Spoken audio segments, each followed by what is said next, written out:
Disneyland Paris is getting awesome new attractions and experiences. This is the future of Disneyland Paris from 2022 to 2033, the 10-year plan. Well, this year we have an awesome new land at Walt Disney Studios Park, Avengers Campus, with its new flagship ride being Avengers Flight Force, which is the same coaster as Rocking Roller Coaster that is manufactured by Vekoma. It has a new and improved queue with the park's first audio animatronic, that being Iron Man. And there's also a clone of Spider-Man web slingers that replaced Armageddon, effet spécial. The area also features new dining options like Pink Test Kitchen, Super Dîner, some food trucks and Stark Factory, which replaced Blockbuster Cafe. And because of all this, there will be a new security check zone on the main Gare hub, the one in front of the train station. And speaking of that, Disney also confirmed a renovation to the Disney Village area. It opened with the resort back in 1992, but it was called Festival Disney back then and was designed by Frank Gehry. Over the years, there were many changes, including the removal of some of the iconic pillars from the design. But now, Disney is planning to completely revamp the area. One restaurant confirmed for such renovation is Rosalier, a new lakeside French brasserie to open in 2023 and replacing Café Mickey. Also, Planet Hollywood will close later in January of 2023. Also, facades will be added to the buildings on top of the original ones. We can also see an expansion of the area here, very interesting.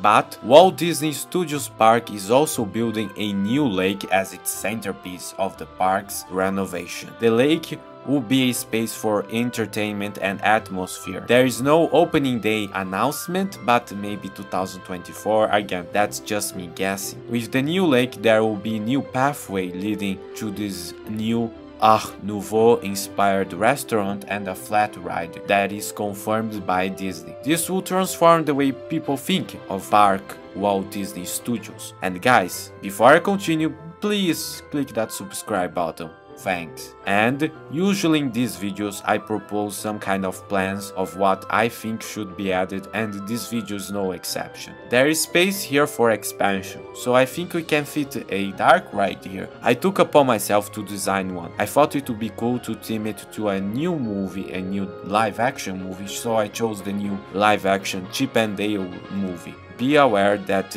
this is not going to happen in real life, it's just my proposal, you know. It will be a suspended dark ride like Peter Pan's Flight, where instead of cameos from the movie we can have stuff from other rides like Figment and Fuzzy. Buzzy, sir! But the ride will follow you as you embark on the Ranger plane to combat the villain that will be the Phantom Blood and those dog robots from the show. Do you ever look at someone and wonder, what is going on inside their head? The solution was to build a tiny plane and teach a mouse to fly it? Yes, I figured that out. The queue can be like the tree from the show, but again, this is not real news, guys. Just make sure you guys know that this is just my concept. Now, going back to the stuff I think you guys want to know, which is real news, so let's get back to the future of Disneyland Paris and go back to those gardens in the lake. Picture a beautiful promenade surrounded by lush landscape, green walkways and themed gardens. The perfect spot for magical daydreaming. Not only will we walk along this promenade to gain access to the Kingdom of Arendelle. And speaking of that, on the other side of the lake will be the park's Winnie Arendelle, a frozen land with the village that has Scandinavian architecture and a new restaurant as well. The main ride will be Frozen Ever After, like the one found on Epcot, but apparently it will have more capacity this version. I think it's funny how like Maelstrom is getting cloned like 30 years later. I never imagined that. But the land will open in Hong Kong first, so we can expect the same for Paris, except the roller coaster that is not coming apparently. And the last thing will be a Star Wars land. Now, there is much unknown about this. That is because the new sequel trilogy hasn't fared the best with critics, you know. So in my opinion, I think it should be a better option for them to do Tatooine and save a lot of money, you know, and also don't disappoint, since this will be a smaller version of the land that already exists in Orlando and California. Also by 2036, Disney has to open a new park. That is because of the deal they had with the French government. If you wanna check that out, I recommend my video on the subject, where I also suggest ideas and plans for what this other park can be. So you can expect Disney to start planning this new park at least 5 years before that date, though they can maybe negotiate a new extension depending how politics will be in the next 10 years. Also, I do expect Disney to close Cars Road Trip after 11 years and replace it with a proper Cars land, though that's just speculation. It might be replaced with another movie. And there are also many new expansion plots